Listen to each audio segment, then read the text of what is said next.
share a special thank you to our funders that make this program possible, the Hunt Foundation, among many others, our board members, and our parents who are here in the audience, the parents of our young people who trust us and have been alongside on this journey. So thank you so much. Without you, this opportunity wouldn't be possible for our students, so thank you.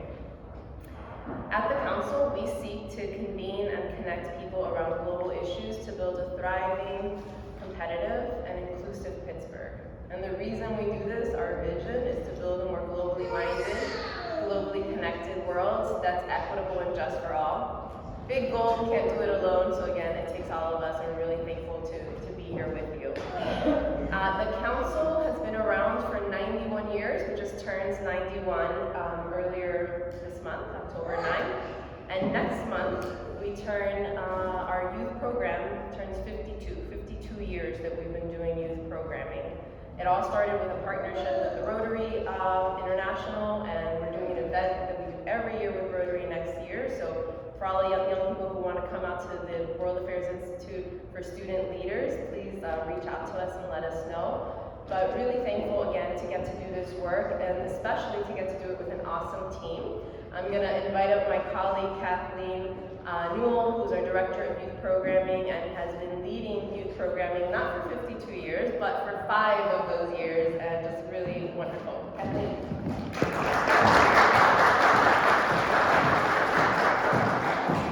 Yes, thanks again everyone for coming tonight. It's wonderful to see you all again and to see some new faces as well.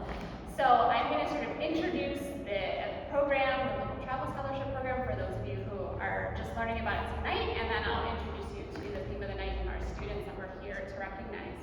So the Global Travel Scholarship Program is a scholarship program run by the World Affairs Council that sends students with financial need who would not otherwise be able to travel abroad for 3 to 4 weeks over the summer through the experiment in international living.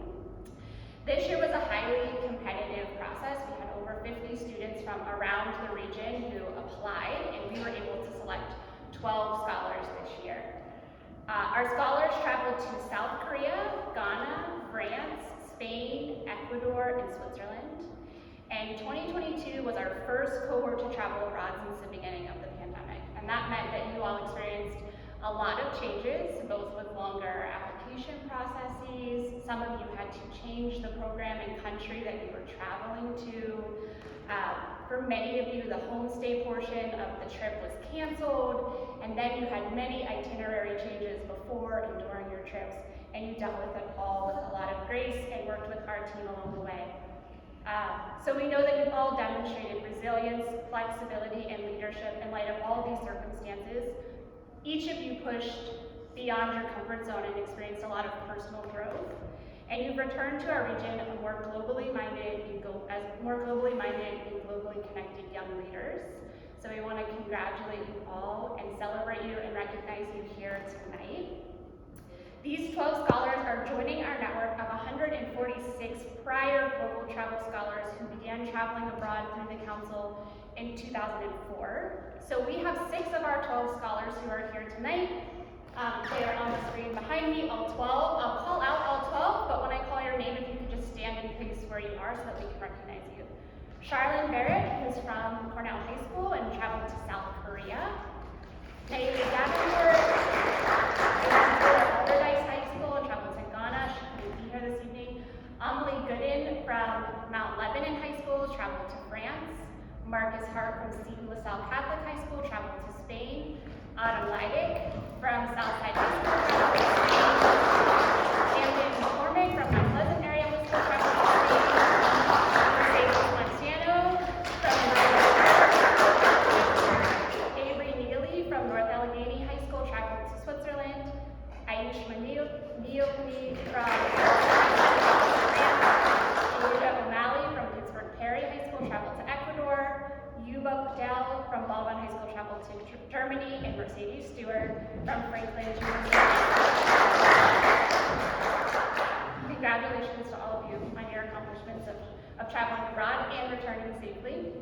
So the purpose of tonight is a storytelling event. I was just telling Sean prior to this, I listened to a ton of podcasts, and yesterday like Radio Lab did one on storytelling, and this was the quote that started it off, so I wrote it down because I thought it was fitting for this evening's event.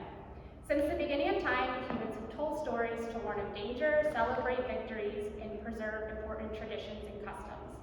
We tell stories to entertain each other, to relive the emotions and thrills of recent adventures, or to reconnect with feelings of tenderness when recalling moments that we spend with loved ones. But tonight we're here to use storytelling to celebrate the transformative power of travel abroad. So in preparation for tonight, we gathered all of our global travel scholars and we asked them what stood out most about their trip. And so through that brainstorming session, a lot of themes began to emerge. Students talked about the concepts of beauty and difficulty, connecting with others and impactful people, expecting the unexpected, which I'm sure we will hear a lot about, shifting mindsets, trying new things and keeping an open mind, reflecting back on American culture, and mutual respect and new norms. But ultimately, the group landed on one theme that was universal for everyone, and that was the theme of human connection and the transformative power of the relationships that they formed on their travel abroad. So, without further ado, I'm gonna open up the storytelling part of the evening.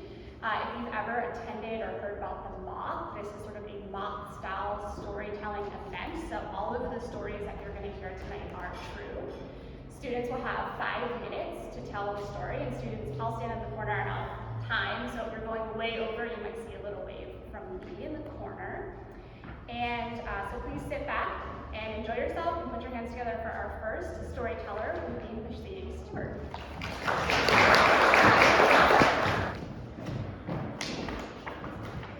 Hello. Okay.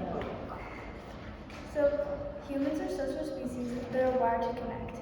Humans have many needs and connection is one of them. Every day, humans are going to work, school, and other places. Sometimes when a person is experiencing a new environment, connections can be difficult to make. People every day have to step out of their comfort zone when they're nervous. And that's exactly what I had to do when I went to Spain. I had never been in a situation where I had to be around new people and go to new places. I had to travel to a new country I had never been to and around people I had never met. Starting off on my trip, I didn't really make that many friends because I was really nervous. So I had to go to Guadix, which was just a city in Spain where I stayed at for 12 days. And I was told when we were arriving there would be just a group of Spanish teenagers standing out there waiting for us. And I was like, oh my gosh, what am I gonna say to them? I don't know Spanish. So we arrived there and we got there and they're holding signs saying like, welcome Americans. And then all these other people in my group that know Spanish go up and start talking to them like in Spanish. And I was standing there like, well, I'll just wait a minute. So some of them noticed that I like wasn't talking to anyone, so they came over to me and like started talking to me in Spanish. I just stood there and I was just like, I don't know what you're saying. Well, they were really nice about it, and luckily they all spoke really good English. So I ended up spending a lot of time with them because we were together every single day, and they knew that I couldn't speak in Spanish. So during all of our activities, they would make sure that I knew what was going on, and they really helped me step out of my comfort zone and helped me. And we had this one activity where we had to like prepare a Spanish food, and all of the instructions given to us were in Spanish. So, you know, them being the nice people that they are, they explained everything to me and they really helped me get through it. Without them, I would have been like just really stressed out and I wouldn't have been able to do it. So, and then one connection in particular was with this girl named Daniela that I met. Right when I met her, we like instantly bonded because we talked about like our favorite music artists and our hobbies. And she said that she noticed I was shy and I hadn't really talked to anyone, and she wanted to make sure that I had a friend. So we got to go on a day trip with one person that was in the Spanish group, and she chose me to go with her. And I got to go to her house, I got to meet her whole family, and we went to a public pool near her house and got to eat lunch there. And she kind of just showed me like what the different things are like in Spain, like the culture, and then we got to compare the differences. And the connections really made my trip a lot more enjoyable because if I wouldn't have stepped out of my comfort zone, then I wouldn't have made the friends that I did, and I would have just been really lonely, and I wouldn't have had that enjoyable of a time. It was really nice to always have a friend there with me, and it just changed the outlook on my knowing that I can make new connections, because now I know that it's just way better to be vulnerable and step out of your comfort zone instead of just always being scared. Because you put your fears behind you, it makes things a lot more enjoyable because you can make new connections. And it's a lot better to embrace new environments than just step back and be scared of them.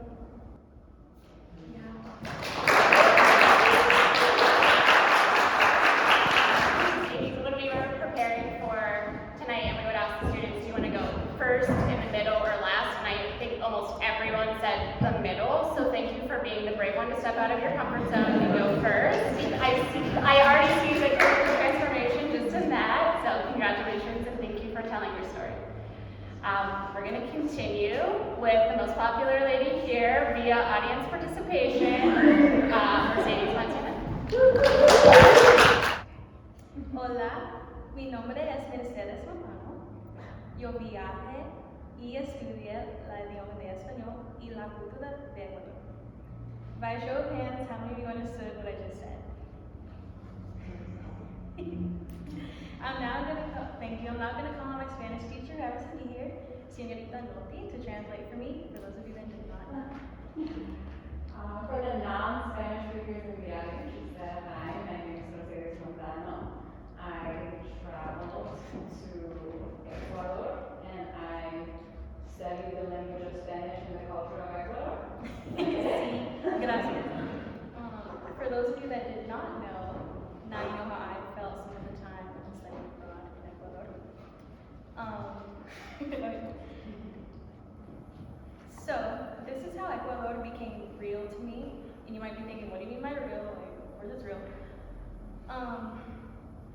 Going into Ecuador, I was kind of like super excited and open to meet all these different people and having relationships. But I just didn't really I couldn't grasp that these people had emotions and jobs and goals, and they had passions, they were creative, etc. So, an experience that I had to help you grasp the meaning, to help you grasp what I just meant. As you see on the left, there's a guy here. One day I'm sitting in my Spanish class and we're watching videos and learning how people in South America make chocolate or harvest cocoa beans to make chocolate. And on the left, a whole month or a couple months later, I'm in South America in real time watching Ecuadorian people make chocolate and coffee. And they were teaching my student group how to make chocolate and coffee. And being there and seeing that in real time, in real life, it was so inspiring and moving for me because it helped me realize that these people were real, they had emotions, and they were interacting with us. Stuff like that. So another experience that I had when going to Ecuador, I can't even remember. I was super excited and open to meet Ecuadorian people, and I didn't have any walls up. I was so excited to just jump right in and have all these new experiences. But during the first week of studying abroad, we had orientations, and they were kind of telling us, be careful because these people, they can rob you, and they're like amazing pickpocketers, and you just have to be careful when on the streets and interacting with these people. So it kind of made me build this wall and not be as open, etc., stuff like that. And it was really bumming. But, however, at the end of that first week, we went to the equator, and I met this lady. She's going to the shop, and we went up there, and she's in the back making all these jewelry pieces, herself, and she had tons of knick-knacky type things, earrings, rings, necklaces, bracelets. She was even like carving names in some of the bracelets. And she was super sweet. She was trying the best to interact with me as she could, since I didn't know the language. But I bought my things or whatever, and she just really, she really made an impact on me. So I wanted to remember this moment, and the best way to do that is by taking a picture. But I didn't know how to tell her. So I was trying my best to tell her, but I couldn't do it. So I asked my friends, and they helped me. And obviously I got the picture, as you can see. But she's just super happy, and she's smiling. She's like doing her thing, and it just really moved me and touched my heart. So that just like goes to show another way that people can bond despite cultural barriers and language barriers. And the last thing I want to touch on is the friends that went with me to study abroad. Well, the people that went, that turned into friends eventually. So at first we were strangers, and then a month later, they were the best friendships that I've ever formed. At the airport, I was bawling my eyes out. Like, it was horrible that we were leaving each other. And specifically, there was another Mexican girl. Her name was Lucia, and she's from LA, East LA. But Lucia really touched me, and she really inspired me to be more involved in my culture.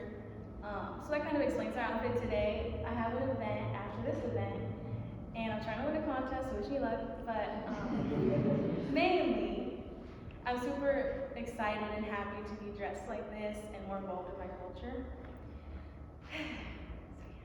So,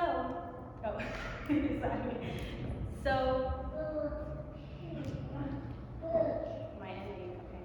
So my story just goes to show that, again, despite language barriers and cultural barriers, you're still able to form real, genuine, unique connections.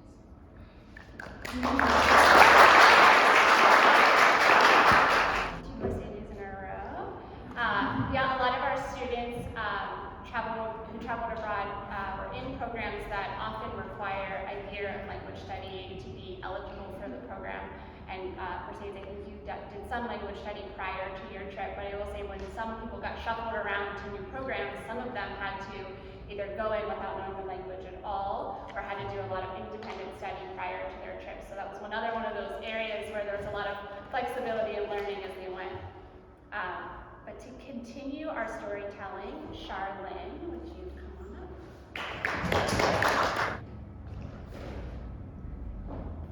In South Korea, there's an amusement park named Latawa. And in this amusement park, there is a ride that takes you 75 meters, or 246 feet, into the air and drops at 100 kilometers per hour in 2 seconds. I wanted to see if it was up there. I rode that ride. Greatly overestimating my confidence, I believed I would be perfectly fine with this horrifying drop from the sky. It wasn't until the ride before us comes down in a gust of wind, and with that wind, by my confidence.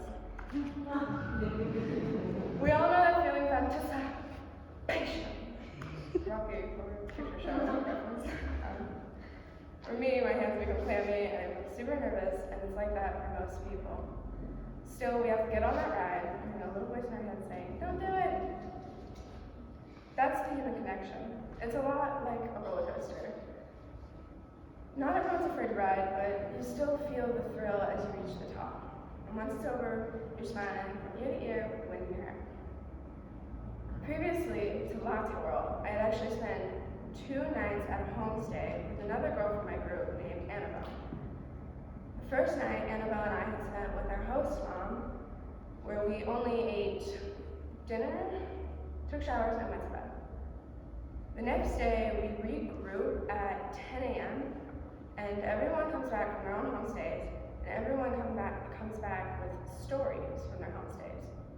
Some kids got to tour South Korea with their host family, some made their dinner with their host family, and our own group leaders even had a homestay where other people from different countries were there, like Sweden. Annabelle and I felt that we really didn't do much, just eat, shower, bed. So we decided that we would talk to the family. Our host mom comes to pick us up, and we actually get to go out to eat dinner with her, and then she takes us back to her mom. Annabelle and I had homestay gifts. I had a terrible towel, a Pittsburgh magnet and sticker, and Annabelle had a New York City cup and keychain. We go out into the kitchen, and there's our host dad, host mom, and host sister. And we give them our gifts, and our host mom becomes super excited to see that Annabelle was from New York City because she had a son living in the States at the time and attending college in New York City. They bonded over New York City's gross subway bathrooms and all of the places that they've been. And our host mom really became obsessed with it, and Annabelle got to talk all about her home state. Later that night, she would even come to me in tears about how much she was going to miss our host mom. Seeing that connection between two people who live on opposite sides of the world from each other makes you realize that it's all about getting on that ride. It may seem horrifying at first, but it's worth it. And once it's over, you get to have met someone new, learn something new, or make a new friend. And honestly, that's what the human connection is all about. Thank you. I've been feeling really guilty every time I carry this up because we told the students they could only have one note card, and I have 4 sheets of paper that I've been flaunting. But with her one note card, can I invite up Autumn?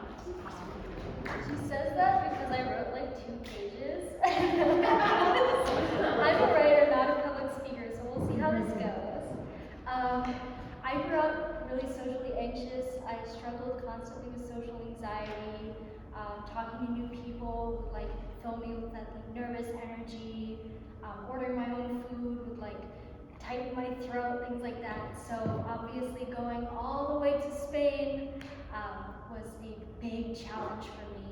I went all alone, no one I knew, to a place I had never known in person before, to meet people that I also, didn't know. And it was definitely a challenge. But looking back, I realized that darkest moments are where you find the brightest light. I was nervous for what came ahead, but I was also excited. And there were many obstacles to face during the trip. The first one was with my group, getting to know them through that social anxiety barrier. But I quickly realized, meeting them in the airport, that it wasn't actually all that bad. We had some icebreakers, we scavenged for food together, and then suddenly we were best friends going to Spain, and that orientation at first week also helped a lot. Through that, and connecting with them, and being able to rely on them really helped with that anxiety because we were in it together. Difficult obstacles are overcome a lot easier when we can rely on the people around you, and I learned that that was something I could do. I didn't have to do it on my own. That wasn't the only challenge. Another challenge I faced was the scavenger hunts.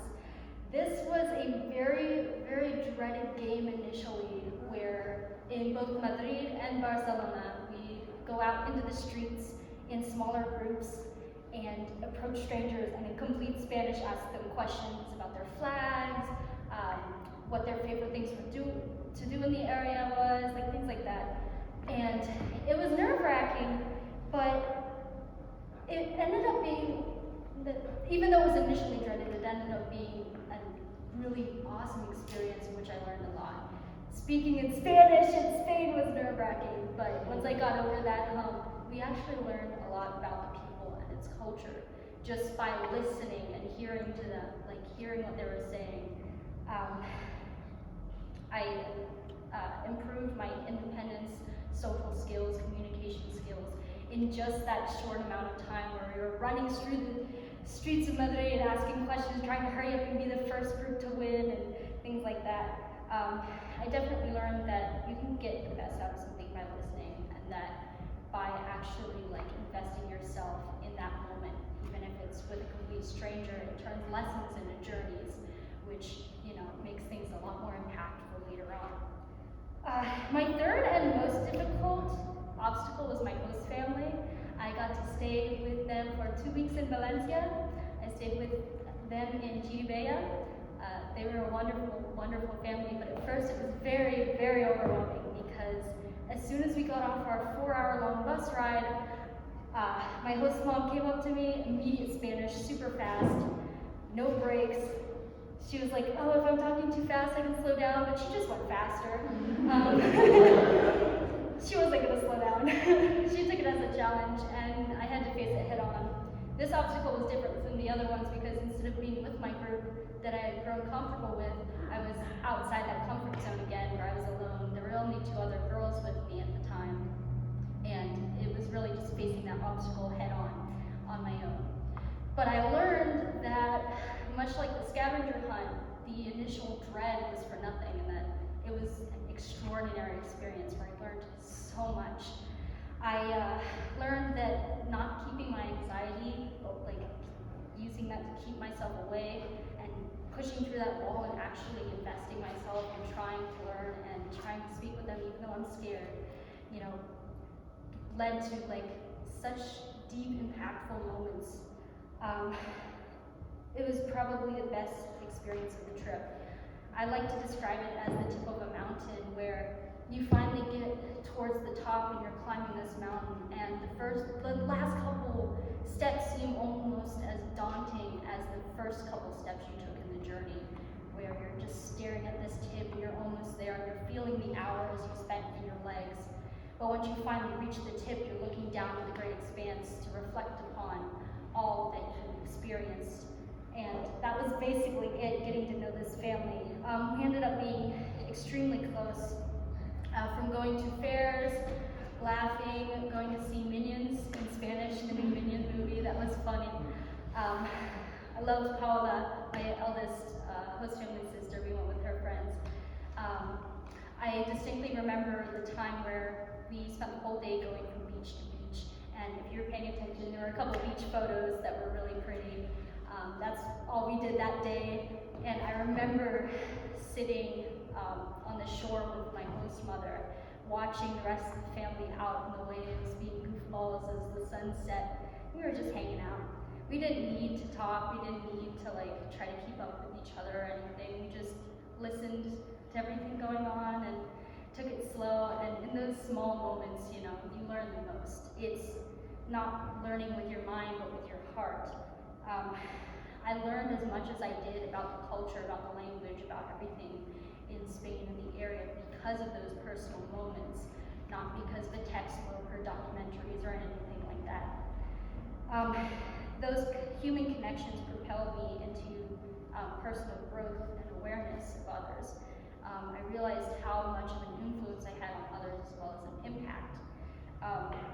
The group relied on me the same way I relied on them. We got through things together. It wouldn't have been the same if we weren't there to stand up for one another. Pushing past the initial nerves and talking to strangers helped me find meaning in the little things and how like good it was to just talk to someone and not be scared of like approaching people. My host family, if I hadn't invested in them, then I wouldn't have been invested in. And I never would have met people I wouldn't have ever imagined otherwise. Based on all of these experiences and how I've been changed, I still have social anxiety, if you couldn't tell. I think I'm doing okay, but it's still hard, but I've definitely learned a lot and I've overcome a lot.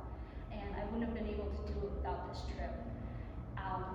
The way it's impacted me in the future, I definitely intend to try harder to empathize and understand others and listen more and approach them and be invested in everyone, no matter what walk of life they're from, no matter whether or not they're a passerby on the street.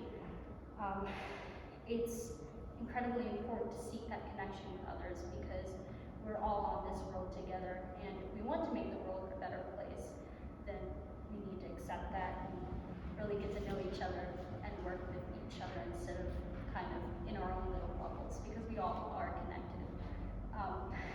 I just want to end by saying, like, we could all make the world such a better place. conversation and a connection. All right, thank you. Hello, speak for 4, you are now. I was going to be a harsh timekeeper and stop people at 5 minutes, but you went over 8, and I was like, I'm going to let this go on as long as it needs to. So update that LinkedIn profile. The headline now says public speaker from tonight on. So following that up, Kim, and I'm going to put up your slide in just a second. Kim, in the corner. That was another Spanish kid.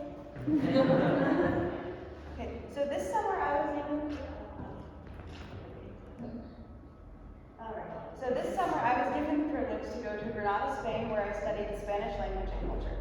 And this is one of my host tour guides talking. A couple days into our trip into Granada, we went out for a day at the river where he, Javier, was going to teach us a couple different survival skills, which were mainly him showing us how to filter water through a water bottle and how to build a fire and just like get to know us more, because at that point none of us really knew each other at all. So with the survival skills, I was definitely the most country kid out of both Spanish and English kids. So I was like, I'm making the fire. I didn't make the fire. He's not gonna let us make a fire during a drought. That's so stupid. So he wasn't gonna let us make a fire, but I didn't let him not think I could make a fire. So I was like, I'm gonna make that fire. And he's like, go for it, I bet you. I was like, all right, bet. I lost because he's not done. So on our way back after I failed at making a fire, we laughed about how cocky I was, and that was the first time we had actually started talking, because it was 3 or 4 days into our actual trip where we had met each other. And we were walking back to where we had originally set our stuff, and we were just talking, and I really feel that's where our original connection has started, because we were talking about our little siblings and how we had definitely deserved everything they had gotten back with us for. You guys can attest to that. Because we raised them the way they were, and we deserved it. So we were talking about our siblings, and we got more into each other's characters, and we figured out that we actually had a lot in common. And we were able to just really talk, and I hate to say vibe, but we really, our personalities, just went together. And we were really able to connect on a whole lot of subjects, whether it be just, things we agreed and disagreed upon, or people that we did or didn't, how do I want to say this, not connect with, but, people we did and didn't, understand. So we were more able to dig into each other's subconsciouses, where we saw what we did and didn't perceive as individuals, because he was about 30 years old at that point. So it was really interesting to see how a teenager and a complete adult man were able to connect on so many different subjects.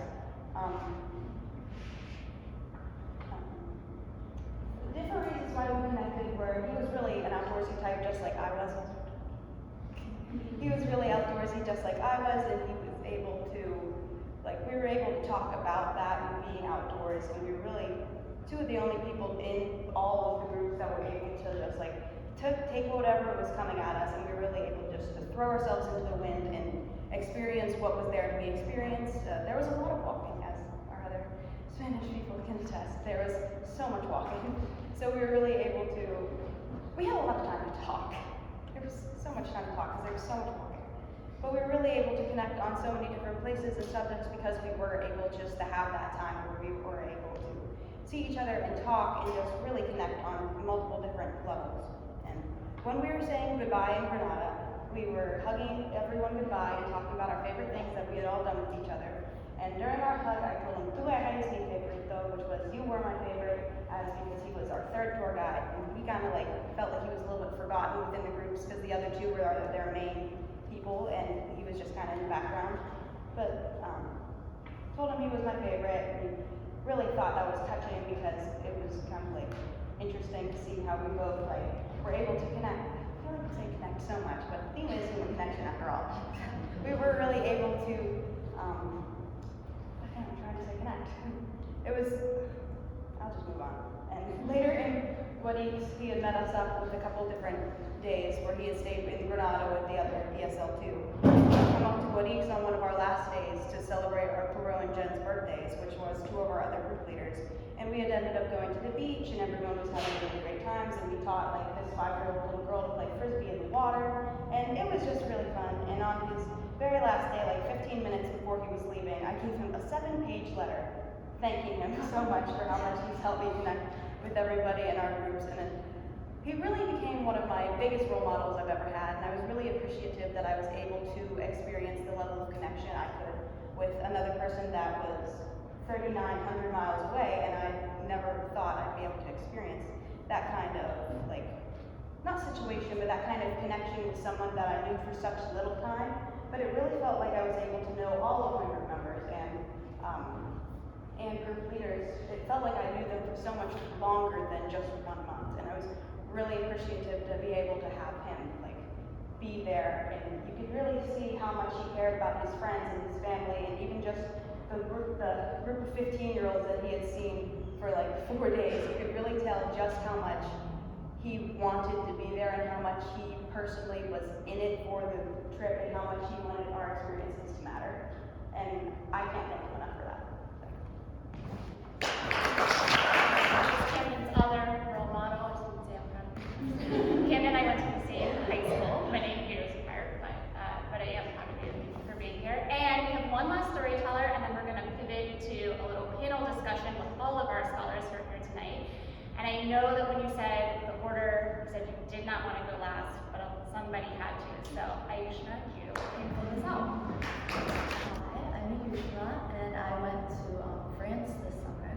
And when I was first looking at the trip ahead of time, I was really expecting to make friends with anyone. If I'm being completely honest, it was really scary, the thought of being in a completely different country with no one that I knew.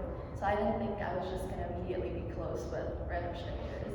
And once I got to the airport, I was just watching everyone come in, and I was like, wow, I'm really going to be with these people, and I don't know any of them. But it kind of made me a little bit more hopeful because, I mean, they didn't know each other either. We were all meeting each other for the first time. And when we were sitting around at the airport doing our first introduction activity, we were just saying our names and where we're from and some interests.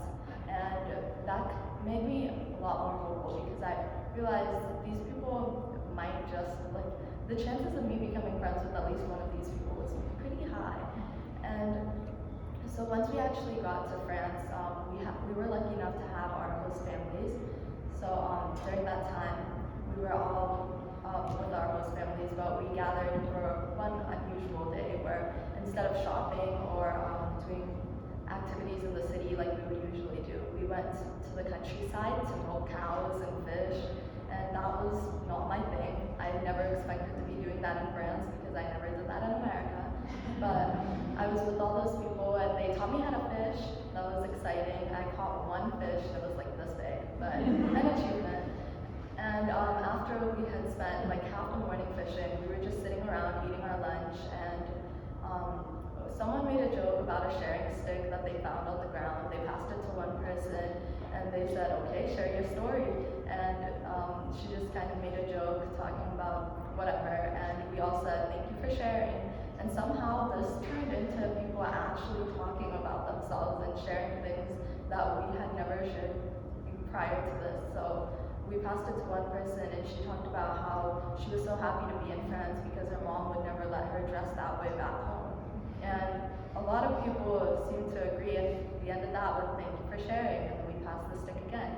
Another person talked about how he was in France, but when he went back home, everything that he knew was going to change. His family situation, his parents were splitting up, and he was the funniest guy that was there. We knew him to just be the jokester. He was like, he got along with everyone so well. None of us would have expected that he was dealing with so much outside of our group.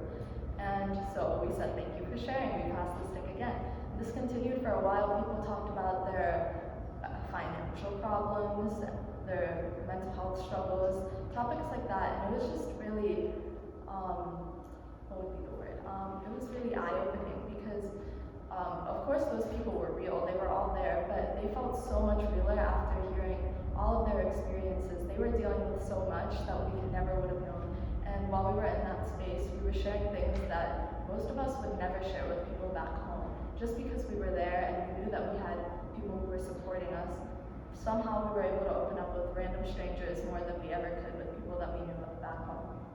And our group leader, Bill, his dad had recently passed away, and he was talking about that, and he started tearing up, and that was what really got us. Everyone ended up sobbing at the end of that.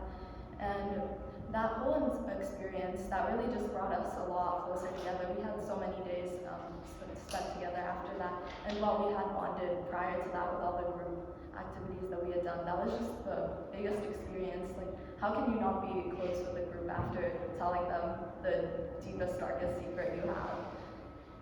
And aside from our group, another connection that I was really able to make was another time with my host family. We were, my host dad was a professor, and he had some students from Greece who were coming in, and we had a dinner together with some of his other professor friends. And I was just kind of standing in the corner when we got there. I didn't know anyone. They were speaking to each other about nutritional science. I don't know, whatever it is that professors talk about. And I was lost, and I couldn't understand what they were saying for the most part, but I just kind of stood around. I got some food because everyone was telling me to. And then some of the people started coming up and talking to me, and that was the first time I had actually talked to European people my age. There was a girl who was 15, some boys who were like 17, 18, and we talked about everything. They said they knew about Pittsburgh because they played a video game, and they were from Greece, so that's how European people know us, I guess. That was really interesting, just hearing how they perceive us and how we perceive them. So that experience, being able to speak with people my age, that was probably one of the best connections, because more than other people, older people, it's just a lot easier to talk with people your age. And even though there was a language barrier, most of them spoke English, and it just made it really nice to have people to talk to. And we had a lot of common interests, even though we were from completely different places. And one of the craziest things, a girl from my group, I just realized this today, so this isn't a part of my speech, I'm just adding it in. But I was going through Instagram, and I saw that she had changed her profile picture to a picture that I had taken of her. She told me that she didn't like being photographed because it made her feel insecure. So on our last day of friends, I was like, I'm sure you're gonna want some pictures. So I followed her around that whole day like a stalker, and I took pictures of her every 5 seconds saying, "Smile, Mia." And so there's just this picture of her doing a thumbs up. She wasn't even looking at the camera, and she made that her profile picture. It made me realize I had an influence on these people, and they influenced me too.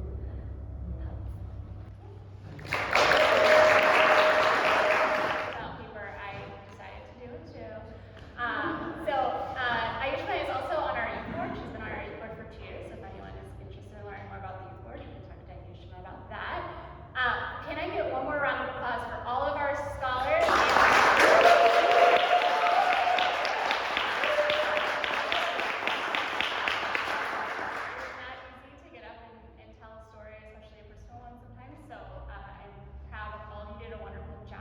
We're going to take a 10-minute break, so it is 7:08 right now. We'll come back between 7:15 and 7:20, so please help yourself to more food, crack open those cookies over there, there's more drinks, use the restroom. We're going to move the children a little bit and then do a short panel discussion, but we'll be able to wrap up well before 8, so yeah, please feel free to take a break and we'll come back in just a few minutes. So, I'm going to kick it off. So there are a lot of people, some students and other people who might be in the audience or who might listen to the recording of this that have never traveled abroad before or who may be uncertain about moving to the U.S. What advice would you want to give someone who wants to travel abroad for the first time?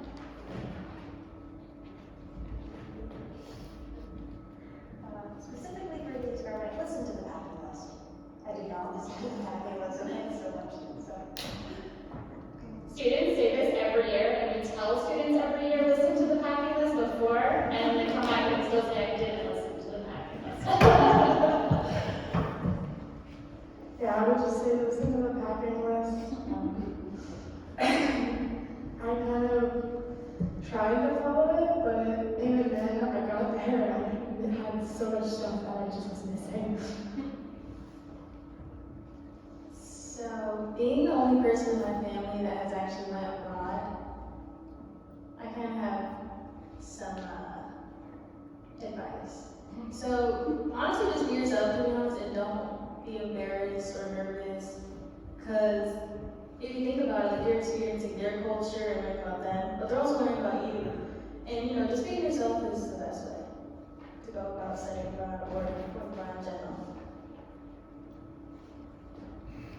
So, especially in a country where they speak a different language, just try. They love seeing people at least try to speak their language or try to connect with them and not just be like completely closed off, like touristy. Try to immerse yourself in the culture as much as you possibly can, and you'll have a great experience. So one of the other things that we talked a lot about with the students prior to their travel abroad was having an open mindset and the importance of being globally minded. So I'm curious, what was the biggest shift in your mindset that has occurred now that you've traveled abroad for the first time?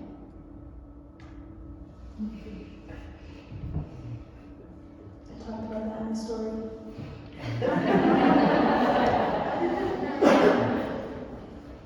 My biggest mindset shift was actually don't knock it till you try it, because there was like a lot of things in South Korea that's like, wow, this is really new. Like one, they eat octopus or squid over there, and I thought I've never really had them, so I was like, how are they like just eat it. And so we like tried it cooked, and I was like, oh, this is gross. But then like, there was other times like when we got to make these like Korean pancakes, which were just like vegetables fried. And they're so good. So yeah, don't knock it till you try it. I would say definitely to keep an open mind. My thing was I made myself open alcohol more than I thought I originally would, and I'm really happy that I was able to. Because I feel like I was kind of like, I went in kind of closed off, kind of not standoffish, but a little bit like just confused because I hadn't been there, and I was able to, seeing everybody was so open with each other, I was able to really expand my horizons and open up a lot to other people that I didn't think I would. There's so much, but I think like one of the biggest mindset changes that I experienced was learning to kind of trust yourself and your own abilities. Be more open, trust yourself more. You can do things that you might not think you can do. A lot of the times, doing things you had to rely a lot on your own independence and ability. So like being able to go out and trust yourself with new experiences and stuff, and not to just shut yourself down is really important, because you don't close yourself off from the new experiences. Oh, that's wonderful. So I'm curious, a lot of times when people travel, there are some mishaps or some funny things that happen. Can you tell us a funny or embarrassing story that maybe happened during your travels abroad? Okay, I'll start this one off. So my host family had a dog named Etha. We loved her a lot, but she was very energetic. She was bitey, not in a way for like scary bitey, it's play bitey. But she'd tear up her stuff. It was funny. But the funniest experience I had with Etha was when I constantly asked, hey, do you need help? Do you need help? How can I help? And one day I think it was the day we were going out to the beaches. Someone needed to walk Etha before we left. And they were like, oh, walk down the street, it was a couple streets away, walk down to the dog park and circle back. I'm like, okay. And I took her too close to the dog park. So she was bolting. She went up to the fence. I was like, no, Ethan, no, we have to go home, we have to go home. And it was really awkward because all the people around us were just kind of staring.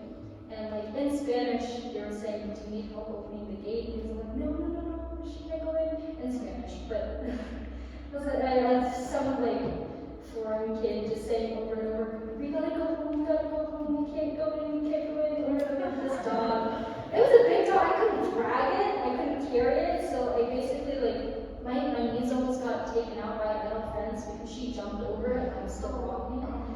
But we made it home. Definitely taught me a lesson in perseverance and humility in the way where like everyone was watching and I had to like push through it anyway and try to get that dog back home. And when I did, I felt so proud of myself. I wouldn't say like embarrassing, but definitely the most nerve-wracking thing was the airport. Because because my flight got there super early, and so nobody else was there. It was me and Yuba and like 2 other kids that we had found randomly for like 5 hours until other people started showing up. So we were just like sitting in the airport, huddled in the corner, like afraid to move because we were like, someone's gonna steal my luggage. And they're not, but they could. We were like standing there, and we're like, other people were like, are you good? And we're like, yeah, we're fine, perfect. And we were just sitting there in the corner for like 7 hours until anybody else had to show up. So for me, I had a lot of instances where I did something embarrassing or silly. But one of them happened on the train, or the little subway. We get on, and it's like fairly empty, but there's like not many seats in the corner that would work. So I just like sit down, and these 2 older women sit down like a seat away from me, and they give me the dirtiest look I have ever seen in my entire life. Like, they were staring daggers.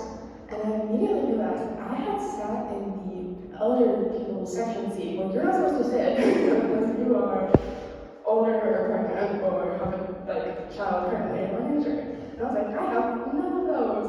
So I immediately stood up, and all of my group members look at me and they're like, why are you standing? And I'm like, they're giving me dirty looks, they're giving me dirty looks.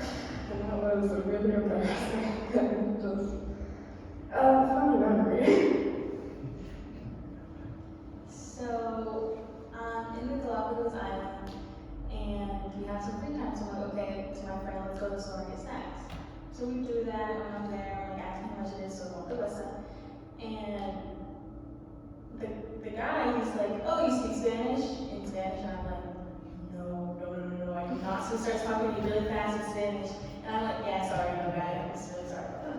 But it's just so embarrassing because when they look at me and when they hear me speak Spanish, they're like, oh, okay, you speak Spanish, like, cool. And I'm like, yeah, no. And it happened so many times besides that, but that was the most embarrassing thing for sure.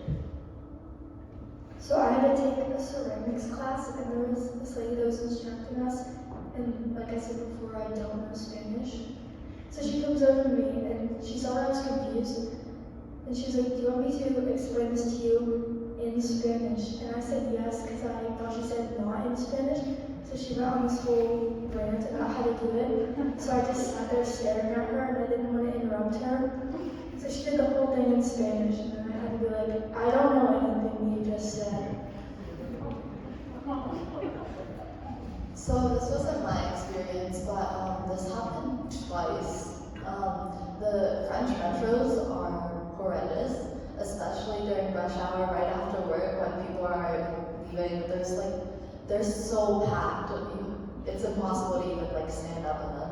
So we were going to the, I don't know what it's called, but it's a very famous point. Like I'm sure if I knew the name of it, everyone would recognize it. But we were going there for our afternoon, and half of us managed to get on the metro, and the other half got trapped outside. So we had to figure out this whole thing. The group leaders were with our group, so we had to like call them, and they had to go back a train, and somehow they ended up going on the wrong metro, and they ended up like 5 more stops away. So that was really stressful for the group leaders, I'm sure. And another time, it was just one girl, so she was terrified. But she was on the metro all by herself, and the same thing happened with her. She got on the wrong line and ended up in a completely different spot. And the group leaders had to go and find her. She was crying when we came back, and we started doing this thing where we counted off to make sure that we were all together from then on. Does anyone in the audience have a question they'd like to ask? Shout it out, yeah. So let's assume that time travel is possible. If you could go back in time, but you only had 10 seconds to talk to the you from before you went under your gun, what would you say to them? I was hoping that was the next question. I think I would just tell myself I'm gonna like the people. That's what I was most scared of, and like I just thought I would have made friends, but it worked out. Come back to me, please. So I will go back to this specific moment on my trip when we were on Yosu Island. We were at the high school, that was like the between students, and I went to the bathroom because we were actually changing into our bathing suits to get ready to immediately go to the beach. And I was standing in the mirror, and the door is like open because it's like just an open doorway. And I would go back and say, put your shirt down, because I was holding my shirt up to look at my bathing suit, because I thought there was a spot on it. And one of the students comes going to the bathroom, and he sees me, and I freak out because I'm like in my bathing suit, and then I like immediately put my shirt down, but he already saw it, so. I would say, calm down, you're gonna do great, bring less t-shirts. I brought too many t-shirts, calm down, you're gonna do great, you're gonna make friends. Stop bringing so many clothes. I'd say you're going to be overwhelmed. It's going to feel like a lot, but don't overthink things and don't let yourself be so overwhelmed with stress that you miss moments that you could have spent learning more, soaking in more.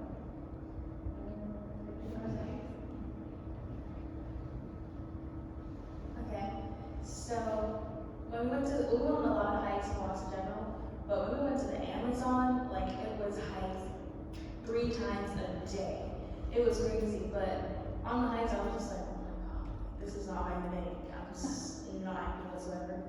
But I would just tell myself like, you're doing great, remember this moment, and I want to go back to the hike so bad because it was one of my least favorite things, but also a learning experience. It was still really fun. Any other questions? Yeah. So some of you spoke to this a little bit in your story, but I'm curious to know more about the side of being kind of like ambassadors to Pittsburgh while you were abroad.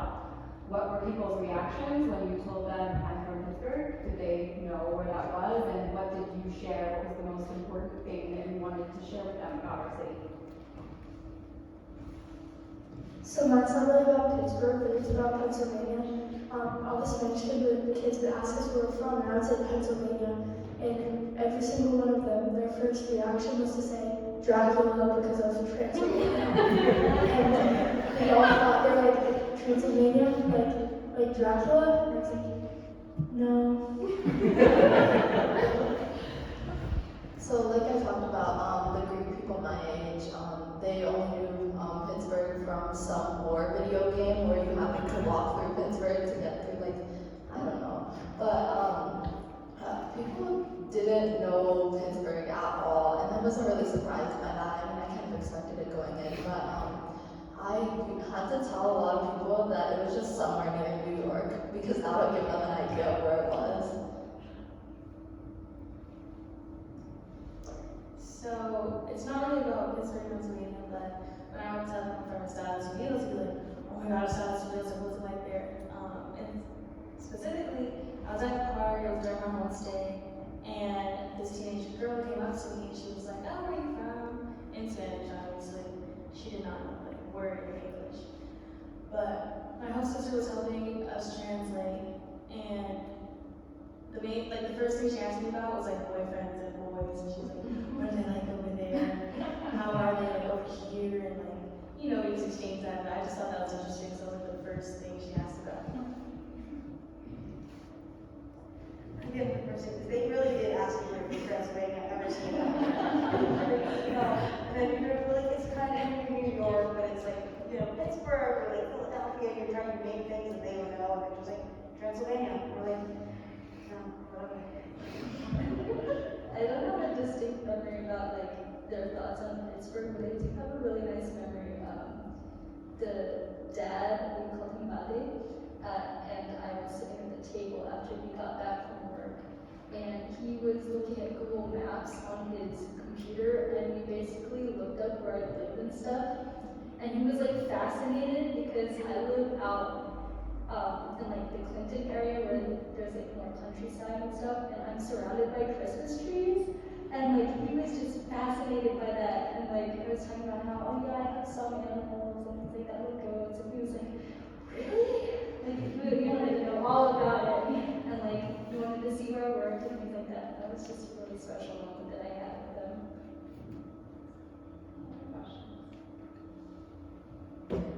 I'm telling John I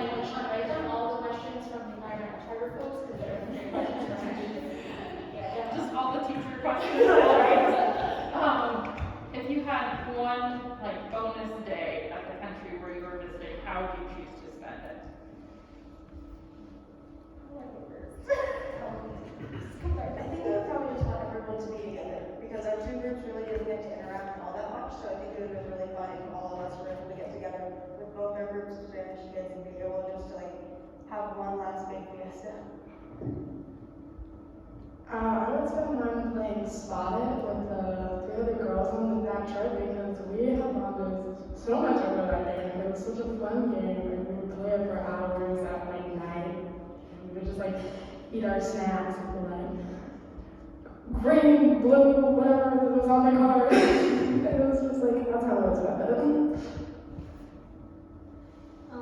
Definitely back on our boat in the Galapagos because, so our group, it was separated into 2, not intentionally, it was just, our kids formed or whatever, it was 2 different ones. But there was one night where we all came together and one of my friends was teaching us all how to play poker. And it was so nice, we were using crackers as like the money. But yeah, we were like on the boat in the Galapagos playing poker all together and we had so many laughs and it was just so much fun. And I really miss it. I would probably want to go back, and one day we had this it was like an end of year party near Guadix, and we actually taught all the Spanish group how to do the wobble, and they loved it, and we did it like every single day, because they just always wanted to do that dance. So at that party, we did it like 5 times because they did it. They were like, "Hey, you guys think we're going to be doing the wobble with you?" So I'll probably go back to that. So our last day actually was a free day. We were back in Paris for 2 days before we left, and maybe this is disappointing, but we actually spent it going to the most famous mall. Well, 10 of us did, and then 3 of them went to IKEA. I was really disappointed that they didn't tell me they were going to IKEA because I would have totally gone with them. But if I could go back to like any point and spend an extra day, I would actually go back to our excursion in Germany. I ended up liking Germany a lot better than Paris. That's a controversial opinion, but it was so nice over there. We had so much fun, and like the nightlife in Germany is really awesome. Like there were concerts in the streets all night long, so I would just spend like one more night there. I thought you were going to say you'd go back to IKEA, and I was like, no.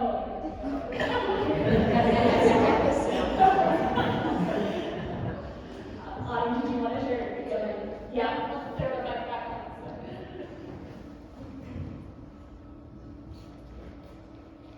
Alright, so I'm a little torn. The first one would probably be like in Valencia, we biked to the Ciudad de Arte y Ciencias. But we actually didn't get to go into the museum or like the big auditorium, like orchestra place they have or anything like that. So I would have loved, it was a planetarium. I would have loved to go into the planetarium and actually see a show or like go to one of the music shows or something actually like absorb the culture that way. Because I'm such a music person as well. I love the art and music there. I did that for one more day with my host family. I remember like our last day together, it was very sad. The mother made like a slideshow of all the pictures and stuff, and then we played Just Dance. Etha tried to eat my roommate's shorts that she was currently wearing at the time. And just like being there like with them one more day would have been really awesome. Like all the memories I have, like playing card games and stuff with Paola, which is very energetic. Or like I draw little pictures for the youngest daughter, and she'd like color them with my watercolors. And I wish I would have been able to spend like just one more day with them. So I'm going to flip the script and see if there's any parents, family members, or teachers that would like to share how this experience they noticed growth or transformation in their students from the time before they left to coming back, how this changed them, what you're proud of seeing them now. So no pressure, but if anyone would like to share, to give you an opportunity.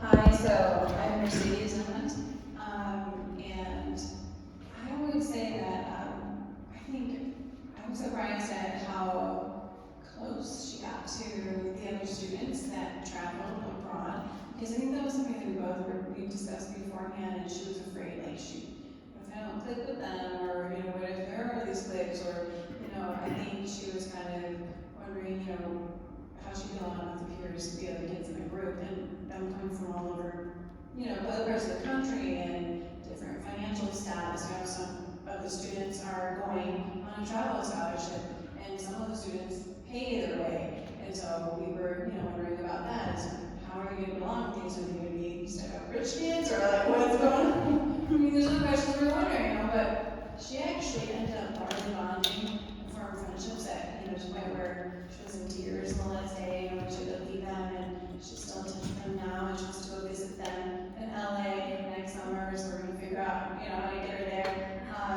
And yeah, she just formed great friendships to the point where she's like, I don't know if I even like my friends in Pittsburgh anymore. I just want to stay friends with them.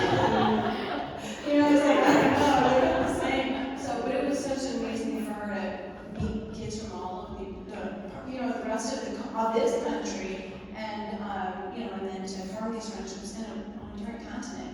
And so I thought that was amazing. But then also the language thing, because she doesn't give herself enough credit. She's really been studying Spanish. She does well, and she loves it. But she does that thing where people see her and they assume she speaks Spanish. She looks the part, right? She's like very Mexican. And so, so that was hard for her there, because I think a lot of times, people would assume she's fluent because she knows a few words. So, but she does know some Spanish, and she was able to use that. So I'm proud of her for doing that, because she's really come a long way as far as just speaking up for herself in general, and now in another language, in another part of the world, and traveling. And that was only the second time she'd been in an airport ever. And so, I think a lot of parents are probably worried about that. Like, oh my God, we're sending our teenager, to another part of the world. We have to go to she go through New York City to that huge airport, and just being nervous about that. But man, she handled it. Like, she was not scared. She did it. It was just amazing to know that you guys prepared them well. That they were taken care of. Like, I wasn't worried or nervous. Once we got closer to it. So I think that was an amazing experience. There's no way I could have ever, our family could have ever provided an experience like this for her financially. So I think, this is an opportunity of a lifetime. And so I'm just really, really grateful that she's had this experience. And I think, this is life-changing. It's been life-changing for her. So thank you. Thank you.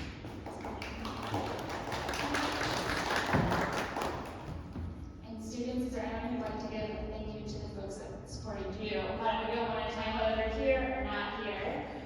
This takes a lot to get the students prepared. There's a lot of forms that get filled out, a lot of forms.